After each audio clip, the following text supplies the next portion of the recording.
$3,300. Now, that same $20,000 is worth $2,400 today. So even if one salary has not increased, you realize that before you were paying tax at $3,300 at 30%. Now the amount has reduced to $2,400 due to the impact of the depreciation of the cedi. Again, if you look at the proposed table, it is only when you earn $30 per month, that is when you don't pay tax. I feel that this is inadequate. And with the current 35%, the challenge is employees or individuals even appears to be paying more taxes than companies. This appears excessive. He also urged government to focus on the informal sector in its bid to mobilize revenue, as the sector holds majority of the working population. In terms of the government's revenue mobilization, I feel that the neglect of the informal sector is worrying. We should be more focused on the way the informal sector contributes to the larger economy. Our tax measures towards the taxation of the informal sector still remains a challenge. Today, many people who earn income in the informal sector are able to go away, especially if it's a cash transaction. Those in the formal sector continues to bear the burden. And I feel that it's about time we take drastic measures and look at the informal sector. If we have challenges with that area, we can study what other countries are doing and be more focused on taxation of the informal sector. After all, the economy in general is informal. And so if you do not design measures that will help you deal with how wealth and revenue is generated in that sector, you will end up overburdening the formal sector and always introducing taxes which are easily collectible.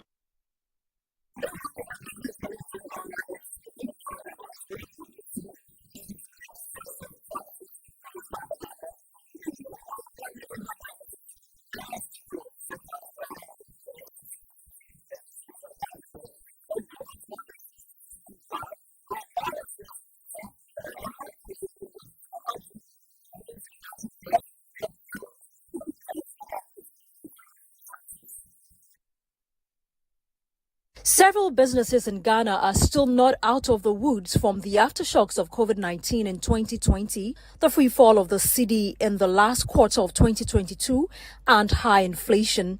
Although these conditions have slightly improved in 2023, businesses continue to lament that they are still struggling, and the introduction of yet more taxes will further strain their businesses. President Akufo-Addo has sent to Parliament to pass into law the Income Tax Amendment Bill, Excise Duty and Excise Stamp Amendment Bills, as well as a Growth and Sustainability Levy Bill. According to the government, the new taxes are to help shore up more revenue to salvage the country's ailing economy. But the business community has asked Parliament to reject the bills as they will further burden the already distressed business community. Dr. Joseph Obing is the national president of GUTA. We have a great deal of confidence in them, and we know that they are rational beings who listen to the plight of their constituents. In this case, we are their constituents, are the business community and all that. And they do not represent themselves. And we know that they understand the fact that they represent the interest, the generality of Ghanaians. And that it will not serve their interest if they do anything that will not go well for Ghanaians as a whole, especially the business community. That is the engine of growth that we all admit. And so I believe that they are going to take this in good faith, dissect the issues, evaluate it, and put it in proper perspective, and do the needful. I believe they will do that. But if I have to answer your question as to if they do not do that, I'm not expecting that they represent themselves. Parliament does not represent themselves, they represent the people of Ghana. And that, there are certain taxes or laws that have been passed that the power of the people have made the reverse of it. If you know that, then you understand. On his part, the General Secretary of the Ghana Federation of Labour, Abraham Kumsin, said government must ease the tax burden on businesses as it was contributing to the high unemployment rate in the country. Company owners are laying off workers because of non-competitive business that they are in. If you go to the textiles used to employ about 25 to 30,000. At the moment, we are left with less than 2,000 workers. And the companies remaining in that sector, we have GTP, which used to employ about 3,000 workers. They have now less than 600. Akusumo Textiles, they used to employ about 4,000. Now they are about 600 workers. GTMC totally closed down, which used to employ about 4,000. The company is no more there. Tema Textiles is no more there. They are virtually finished. So if you want, at the moment we have about three bills pending in Parliament. Right. They are all taxes. And that is the problem that we have. Because if you continue to do that, and because you are saying it is IMF condition, so eventually you will destroy the local industry, businesses, they will relocate.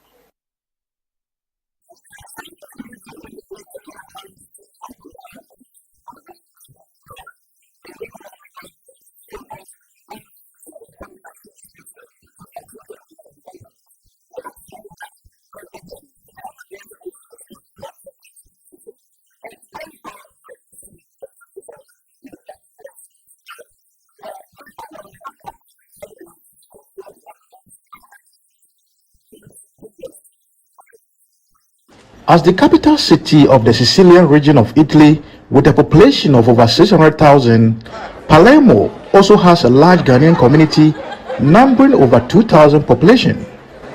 This is one of the major streets here in Palermo, in Italy, the southern part of Italy. And beside me here is one of the Ghanaian restaurants where most Ghanaians in town actually come to eat Ghanaian meals. I have actually come to this very restaurant to just interact with Ghanaians coming here to eat on how life is over here and what they have to say about what they hear from home. We all want to come home. When we gather money here, although we are sending money to our parents, to our family, and so on and so forth, but how can we say come when we don't get good news from home? Like I say, we see here, and when we look at our internet and sometimes we look at this social media, it's so unfortunate. Things are not going well. I think in Ghana, what we hear in Ghana, and that makes us all so sad here, because Italy here, we work hard here, hard working here. And when you get your hard working money, you just will send money for your family and you cannot come home. It's very unfortunate. Yeah, economy said yet in the almost economy ewo too much high. Bibia obetobia ewo soro. Bibia obetobia ewo soro. Bibia obetobia ewo soro to adie na adie becho no ma de o matum. Enti said the menka mesra say government nye de enye bibi fo ho said the be ya obia ho be ha no. Say kura no. And no ma ye ntimi nye no ma bi. Otimi no ma agency be fa one box otimi ka say €100.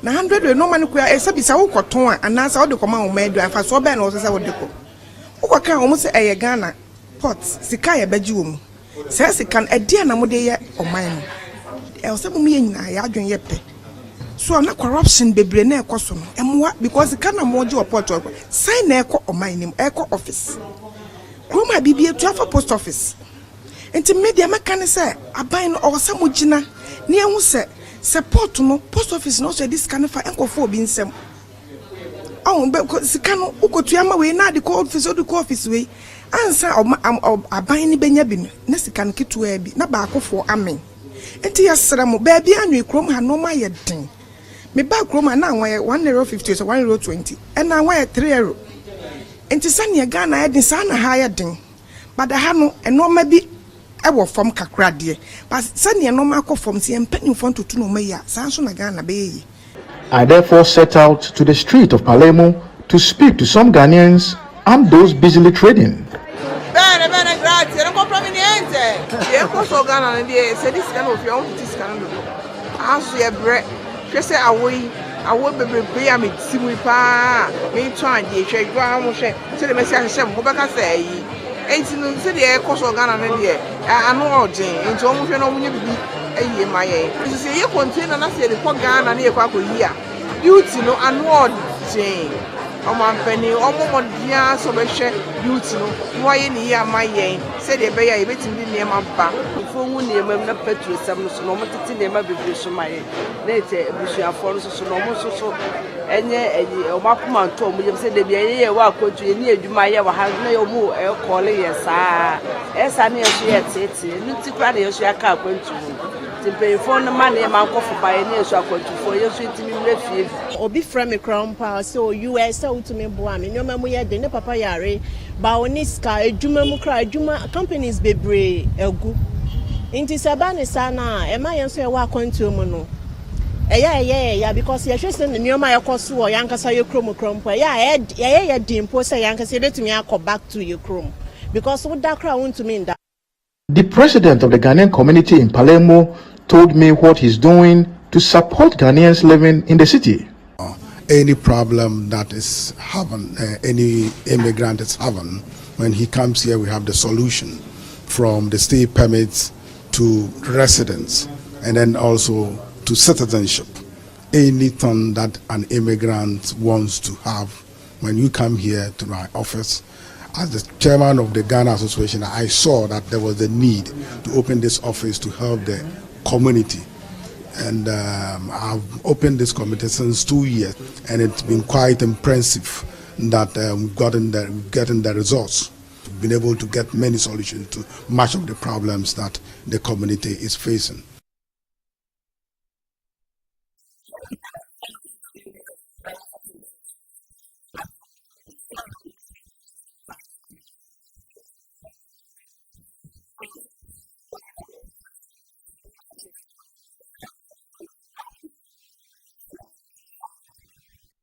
E-VAT is an electronic means of issuing VAT receipts or an electronic invoicing system for VAT-registered businesses. The Ghana Revenue Authority explains that the E-VAT is not a new tax, but an improvement on how VAT transactions are invoiced. According to the GRE, the E-VAT will reduce the forgery of invoices, among other benefits for business operators, and save the country from any further financial loss. After the successful piloting stage of the electronic invoicing system, the authority says it has become imperative to onboard all business operators in Ghana. As we indicated, the next step to onboard them is to engage them individually. So we will first write to them, inform them about the dates that we want to start onboarding, and we will appoint a relationship manager who is going to liaise between them and our technical team to do the onboarding. I think the e-invoicing is what we all need to support. That is what can solve our VAT under declaration for us. So the first pilot has been extremely successful, and we think that that is the way we should go, and we need the support of every Ghanaian, everyone, to support this cause for us to be able to raise the needed revenue for the development of the states. The GRE has assured of addressing any challenges that may arise from this rollout. For taxpayer information has always been kept secret by the GRE, and for that matter by officers of GRE. We have provisions in the tax laws would debar any officer working for the Ghana Revenue Authority to disclose any taxpayer's information to a third party. A taxpayer information can be disclosed only when it is by order of court or is requested for purposes of revenue administration. Otherwise, no officer, and I say no officer, has the right to disclose any information. And therefore, we will still be guided by the same provision of keeping taxpayers' information secret.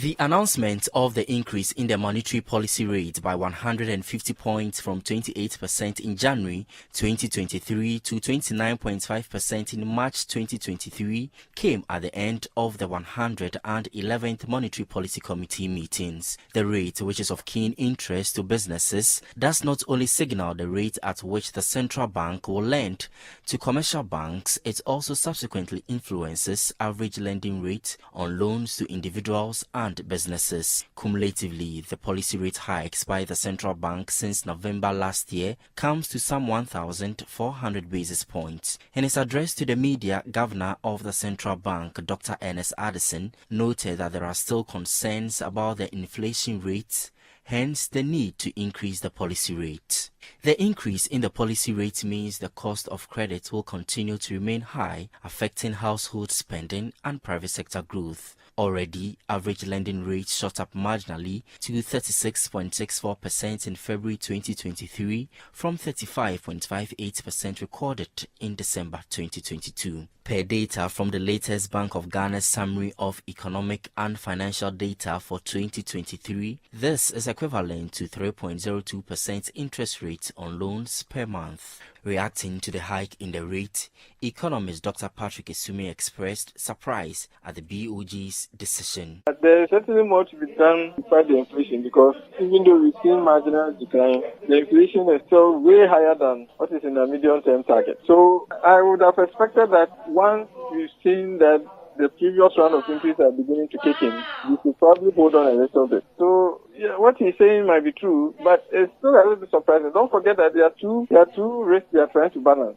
There's the growth risk and there's the inflation risk. Obviously, the MPC has played more weight on the inflation than the growth, which is a little troubling. So I think I still find it extremely surprising, regardless of the explanation given. Clearly, it seems to me that they are throwing the concerns of businesses under the bus and focusing more on fighting the inflation. I don't think that's a good balance. I don't think it's a balanced way of using the monetary policy. I think, yes, the inflation is high, but we have to look at what else, what all the previous increments have done. Interest costs have gone up a little bit substantially. And then we also have to consider that, business sentiment has waned. The composite index of economic activity has seen negative growth for several months in a row. So I would have expected that at the very least they would have held on. On the securing of the IMF deal, Dr. Ernest Addison further warned of dire consequences if the new taxes before Parliament are not passed. This comes as Parliament is expected to vote on the Income Tax Amendment Bill,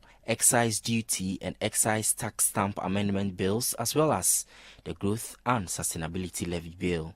It is imperative that Parliament prioritizes the passage of the revenue bills currently before it.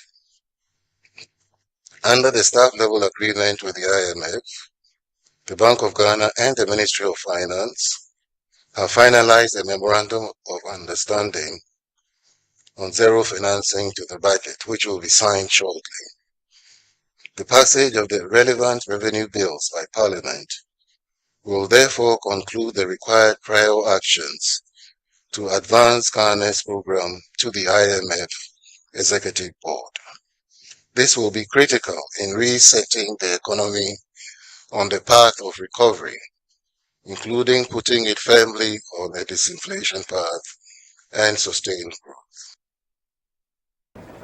Some folks are saying that African leaders need to start investing in manufacturing industrial machines locally to help small businesses on the continent. According to them, this would help cut down on production costs and make African products more competitive. Some of the small business owners in the northern region even brought up this idea during a talk with officials from the African Peer Review Mechanism Secretariat. It's a pretty interesting idea, don't you think? Currently, most manufacturers in Africa depend on China and other European countries for equipment for production. According to them, even when these machines are produced locally, the quality sometimes is substandard. The situation, they say, impacts negatively on indigenous businesses. With the creation of the African Continental Free Trade Agreement, which is geared towards boosting trade among member countries, business owners say in order to fully benefit from the agreement, it is imperative for African leaders to invest in quality equipment to aid in local production and value addition. At a stakeholder engagement held by the National African Peer Review Mechanism Governing Council, participants stressed that unless African governments take the necessary steps to make products on the continent competitive, businesses on the continent will lose out on the opportunities after offers. If we really want our SMEs to take advantage of AFCFTA, then one of the huge challenges we have is provision of equipment and machines, such that they can produce to really meet standards and meet markets and be able to supply. Because most of our SMEs do not know that they have to really produce to meet a certain standard, or a standards authority has standards for every product. As small SMEs, I think we need to organize ourselves well, produce our product to meet the other African countries. What standard do they meet? All our products should be in that line. So as ZLB and a small business, that is where we are. But we are still looking out for opportunities, for equipment, for more funding into the African businesses, and especially at the local level, to be able to meet these demands from the AFTA and other African countries. In an interview with City Business News in Tamale, the chairperson of the council, Most Reverend Professor Emmanuel Asante, urged the informal sector to form cooperatives in order to meet market demands under the free trade. When you have even been able to move across the border to get the market demands, and people are telling you to bring thousands of these, one person may not be able to do that. You need others to come in together. And to be able to do so, you need some form of corporate governance to govern your activities, so that you will be able to maximize your trading benefits. And this is what we are trying to encourage them to do.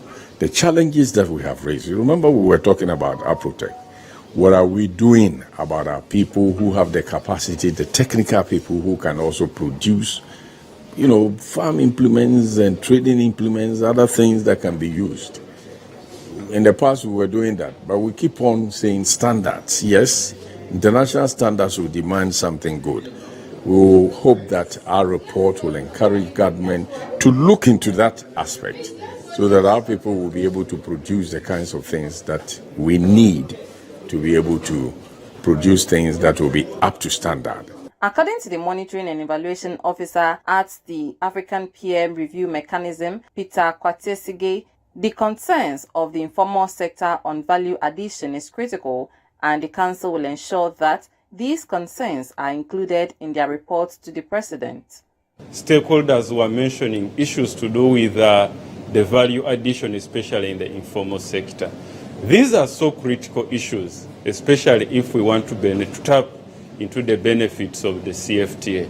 And we feel that once this exercise has been finalized and the report tabled to His Excellency the President, we know a lot of policy directions will come out of this exercise. And that is our goal as APRM. One, to raise policy debates within the country, but also at continental level to raise these debates.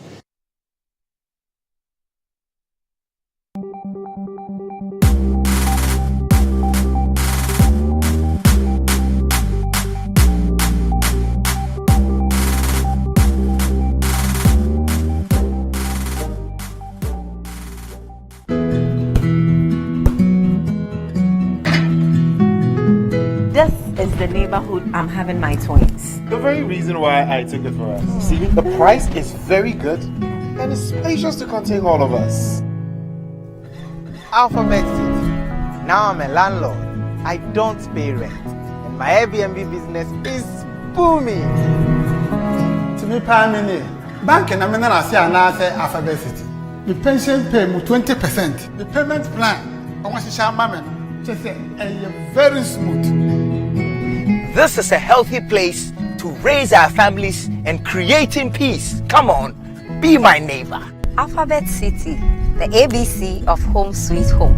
Alphabet City is a classy and peaceful gated community in Sakomono. We have 24/7 top-notch security and high-quality access roads. We have 3 bedrooms and 2 washrooms, 3 bedrooms and 3 washrooms with boys' quarters. We have 3 bedrooms and 4 washrooms. We have 2 bedrooms and 2 washrooms, all with beautiful kitchens and kitchenettes. Call Alphabet City on 0240-111119 or 050449999. Alphabet City, the ABC of Home Sweet Home.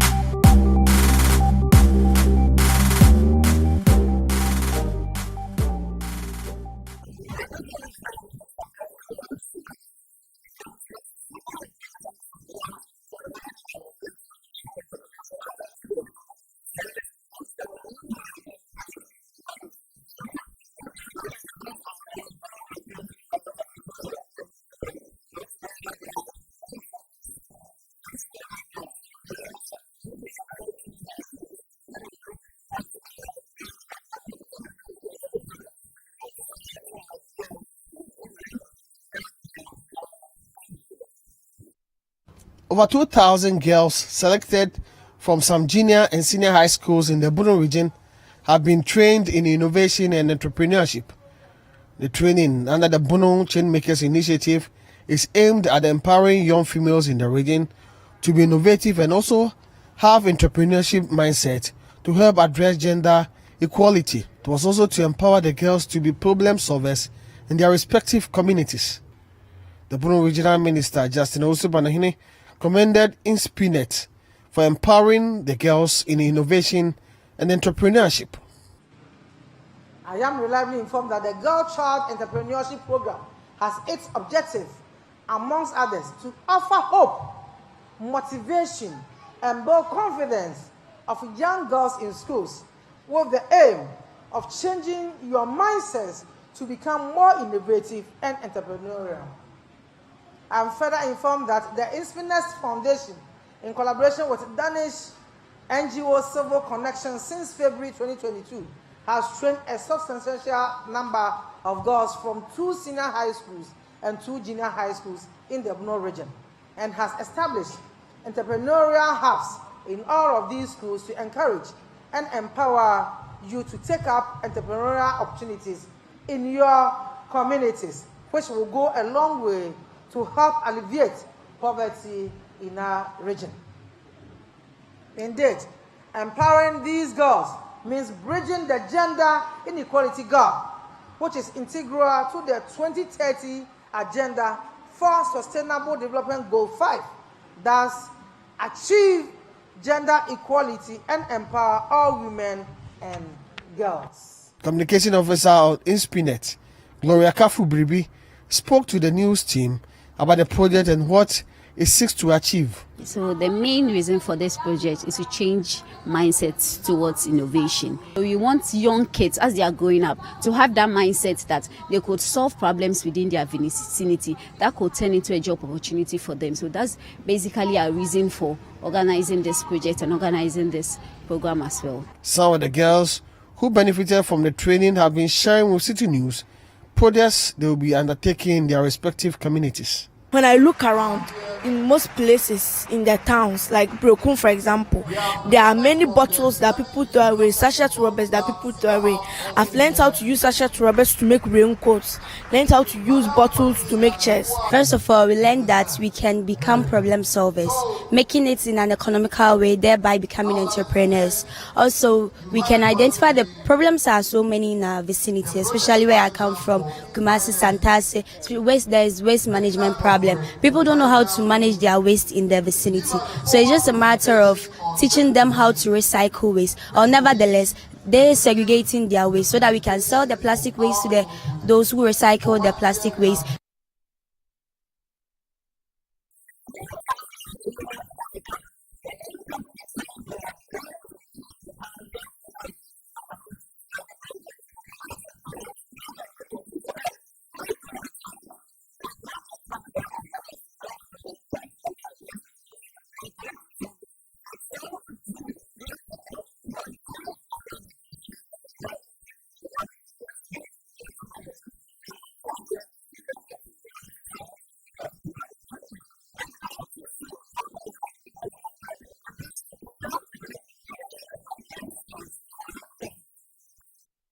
construction worker training program is a 3-month training program established by Newmont Africa to train local artisans from its host communities in welding and fabrication, scaffolding, steel bending, carpentry, masonry, equipment and crane operations. The training forms part of preparations towards the construction of its Ahafo North site. Some of the graduates will be employed by the company. At the graduation of the first batch of 72 graduates, the project director of Newmont Ahafo North, Andreas Havenga, says the company will continue to empower the youth in its host communities. I'm happy to see the 72 men and women graduating after 3 hard months of work and dedication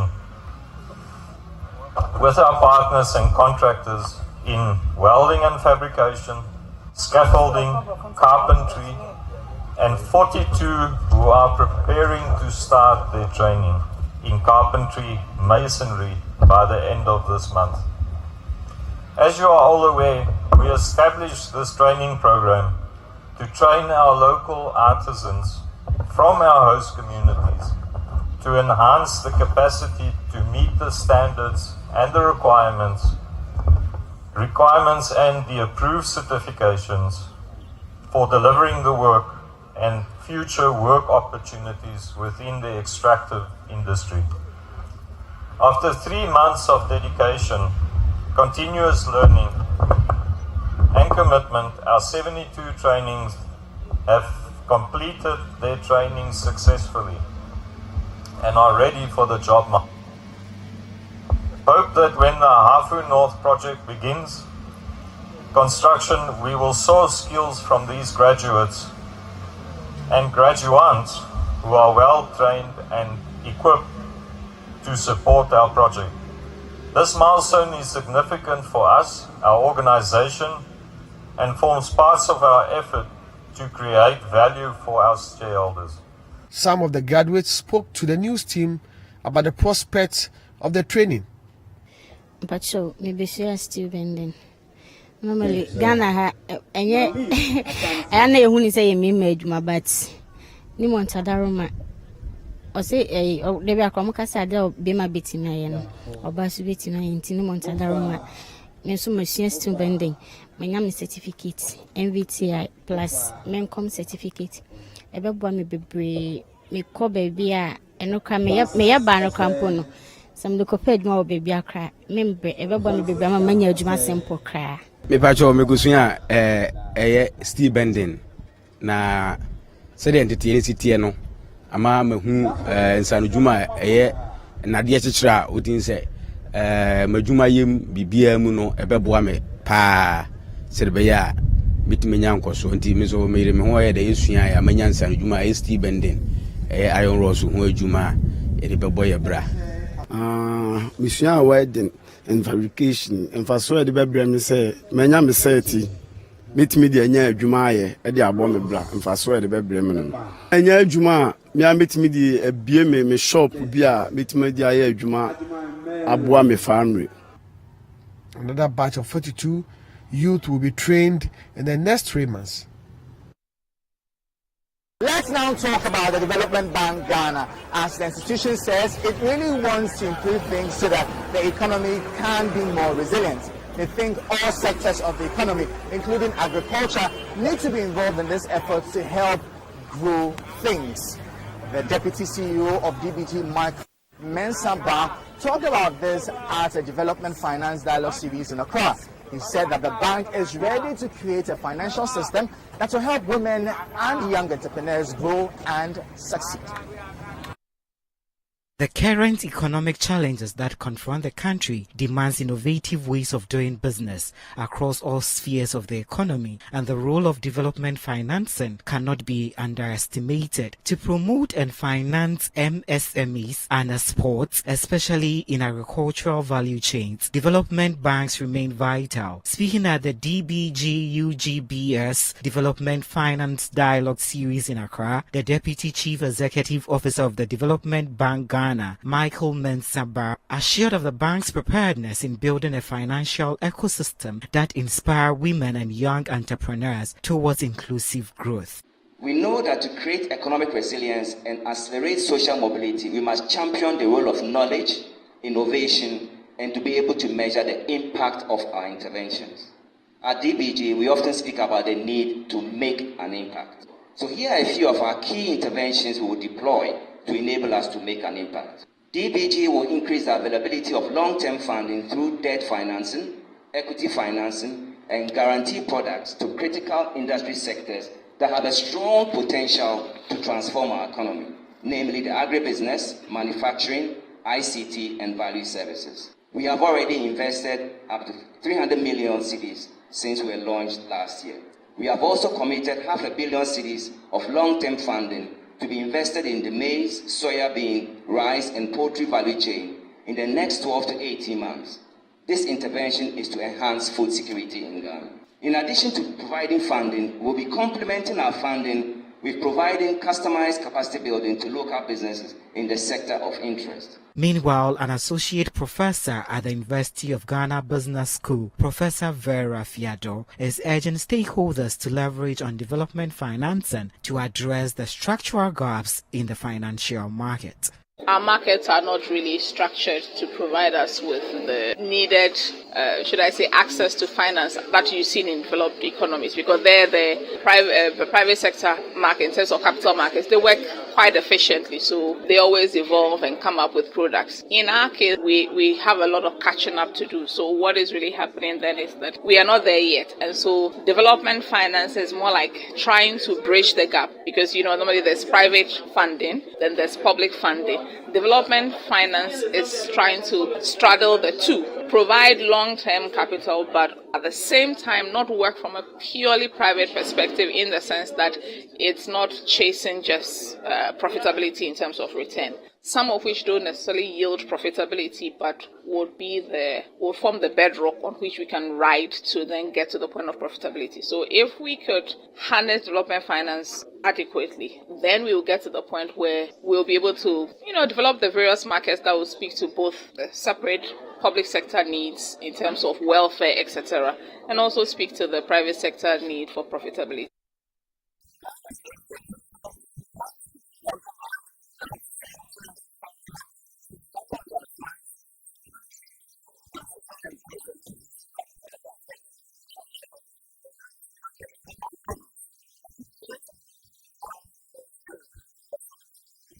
Ghana continues to be a preferred destination for many players in the aviation industry, as Ethiopian Airlines has launched additional 4 times weekly night flights operations to Accra.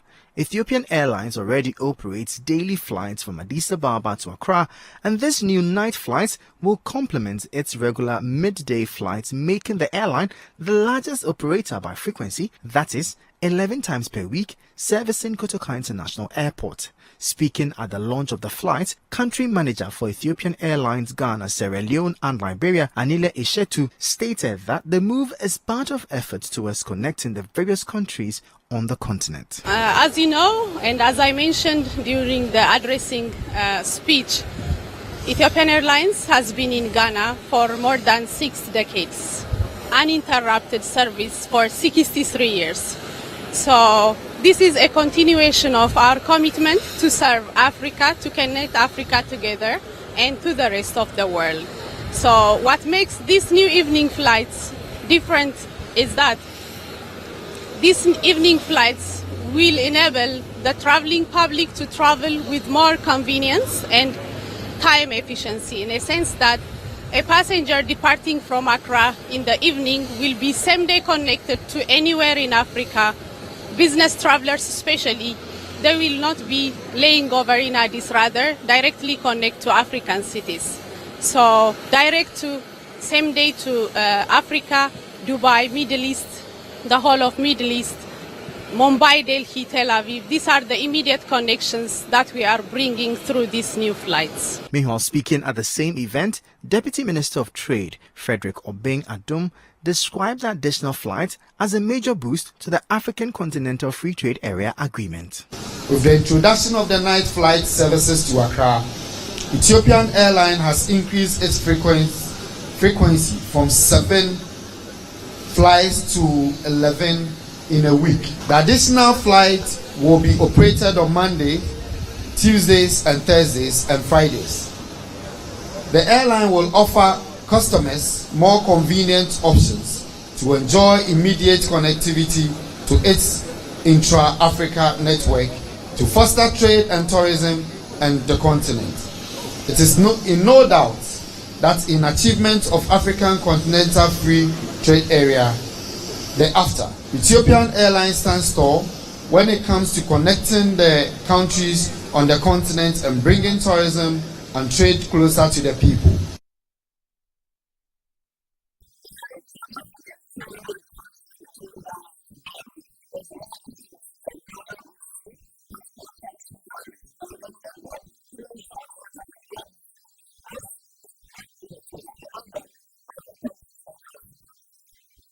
The National Trade Development and Promotion Organization of the Republic of Zimbabwe, ZimTrade, is optimistic of an increase in commerce between the country and Ghana soon with the implementation of the African Continental Free Trade Area Agreement. Trade between these two countries has over the period been very low, but with the advent of the AfCFTA, particularly under its tariff-free policy, the figures are expected to improve. In light of this, the Zimbabwe-Ghana Business Forum was held in Accra for companies from Ghana and Zimbabwe in identified sectors to engage in B2B meetings with the ultimate goal of generating business between the two countries. That is why we looked at this market. It's a new market for us. As you may know, traditionally we trade with our neighboring countries within Southern Africa. I did mention earlier South Africa is our major trading partner, but there are others within that region, Zambia, Mozambique, the DRC, Botswana, amongst others. But coming to Ghana here, it's a very new market for us. And we're saying this is in light of the AfCFTA agreement itself, because it means tariffs will be lowered. As was mentioned earlier, I think one of the reasons why at the moment trade between our two countries is so low, it's because of the logistics. How are the products going to come here in light of the tariffs that are chargeable as we trade with each other? Meanwhile, speaking at the same event, Secretary General of the African Continental Free Trade Area, Wamkele Mene, urged enterprises to make use of the Pan-African Payments and Settlement System as a means of resolving the foreign exchange obstacles involved in conducting business with their peers in different African nations. The Pan-African Payments and Settlement System, PAPS, is a centralized financial market infrastructure enabling the efficient and secure flow of money across African borders. The platform minimizes risks and contributes to financial integration across the regions. What we've done with Afreximbank, the African Union AfCFTA Secretariat, is to introduce a tool, a very practical tool, which will boost intra-Africa trade. So going forward, where the governor of your central bank has approved that your commercial bank can be part of the Pan-African Payments and Settlement System, and I know that the governor of the Central Bank of Zimbabwe is actively seized with this matter, you will then be able to trade in local currency and completely circumvent any third currency, whether it is the dollar, the euro, or any other third currency. This is a very important practical step to us achieving the economic integration that we want to see on our continent. If you remember, as I do, when the founding mothers and fathers of the Organization of African Unity met in Addis Ababa in May 1963, one of the objectives was for Africa to trade, to integrate the market,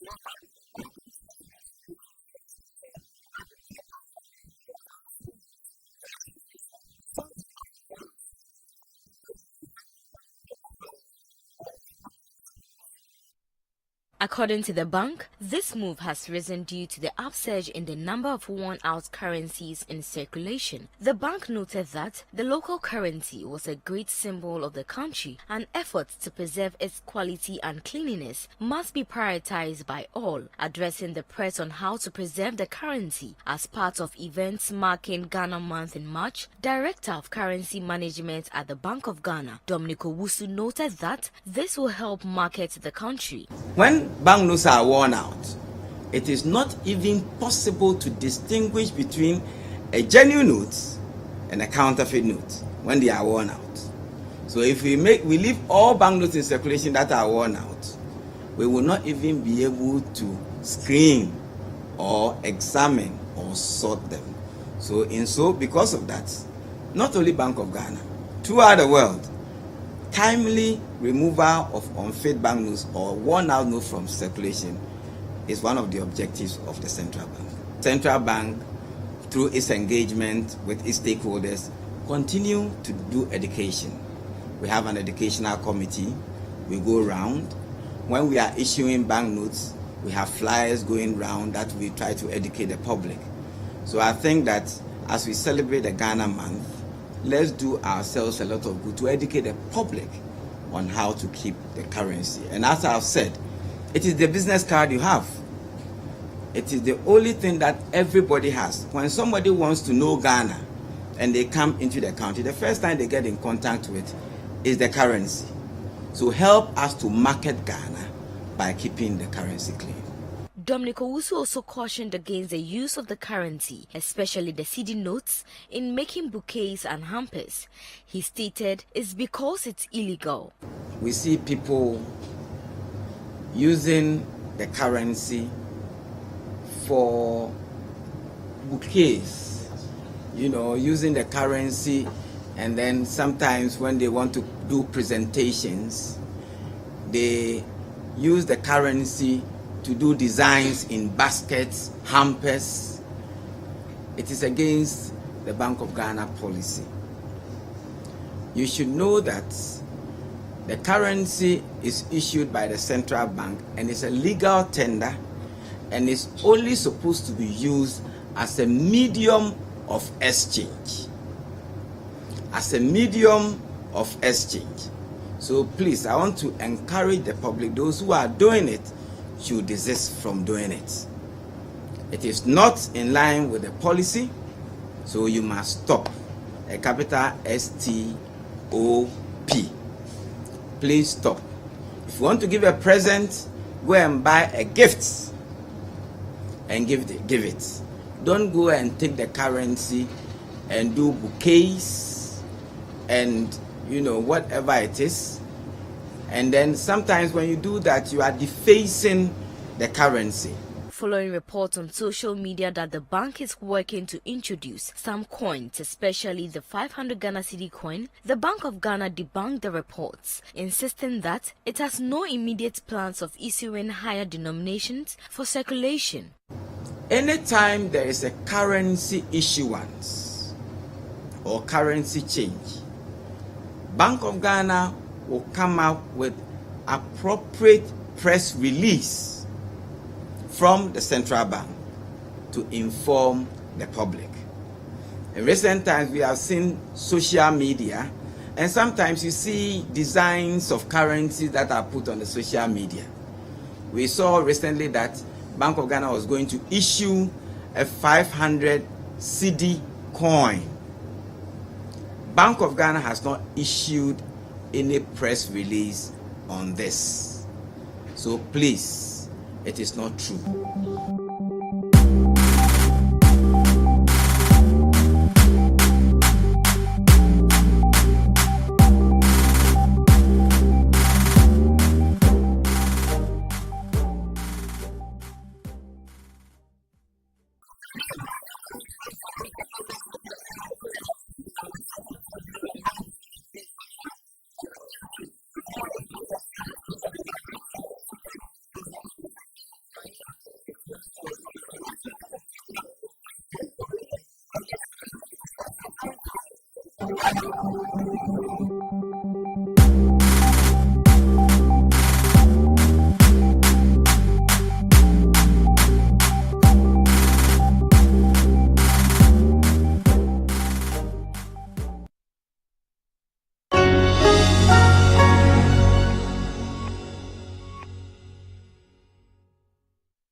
season of sacrifice, rebirth, and compassion is here again. And as it is done every year, we will be celebrating it exceptionally with our Easter special program on City TV. Let's come together with one heart and mind as we commemorate the death and resurrection of our Lord Jesus Christ with edifying songs of worship, exaltation, and praise on the 7th and 9th of April 2023. It's going to be a memorable experience as we honor the Passion of Christ with song ministrations from Edinam Bright Davis and Cece Beidou on Good Friday from 7 a.m. to 9 a.m. Lord, you are worthy. And I'm honored to sing your praise. King of glory, there is no one like you. You deserve all praise, honor, glory to your name. Yes, Lord. Later in the day, we will make your Good Friday extra special. We will bring you a live broadcast of the 25th anniversary of Harvest Praise on City TV at 4 p.m. sharp. Kofi Kakari and the Bethel Revival Choir will take us away with awe-inspiring harmonies to meet our resurrected King on Easter Sunday from 7 a.m. to 9 a.m.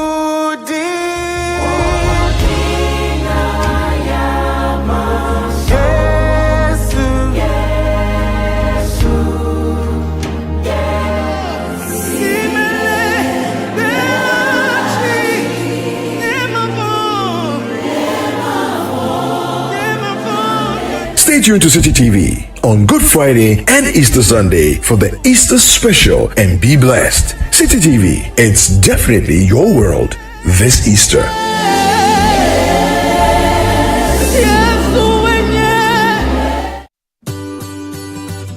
City TV is live on DSTV. Go to channel 363. On GoTV, access City TV on channel 182. On a digital TV, please press the menu button on the remote control and run a new search on your TV. Take note that without an antenna, you cannot access City TV on your television. City TV can be accessed on a free-to-air digital box like the GoTV and Star Times box. City TV, it's your world.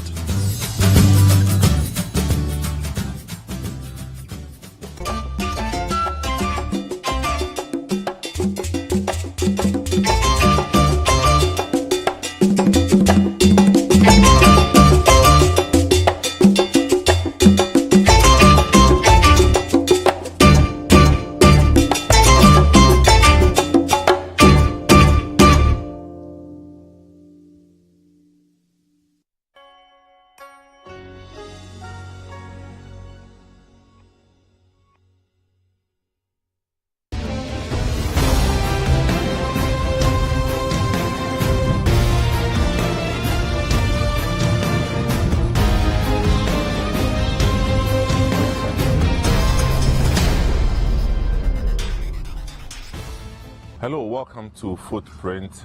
We started our story of the Ghana Armed Forces with Brigadier General James Hagan.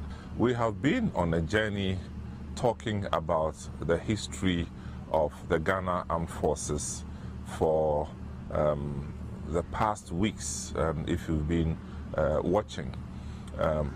This episode will bring a finality to the conversation about the Ghana Armed Forces, and we're fortunate to have somebody who's well versed in the history of the Ghana Armed Forces and all the activities leading up to the formation of the Ghana Armed Forces, in the person of Brigadier General James Hagan.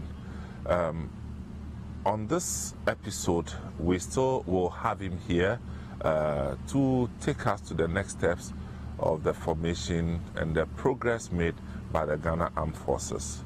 So this is what we are here to do. My name is Samuel Atamensa. We'll take a short break. When we come back, he will take it over from the Transvolta Togoland split from mainland Togo and how the military made progress. Welcome to the program. We'll take a short break and we'll be right back. Welcome back to the program. Good to have you again, Brigadier General. It's been a long one, but I know that you can deliver. It's good to have you.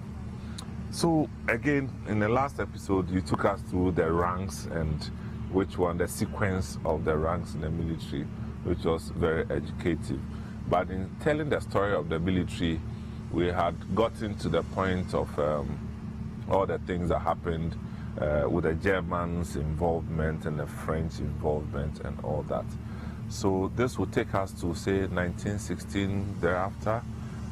So how, again, did the military make progress? Okay.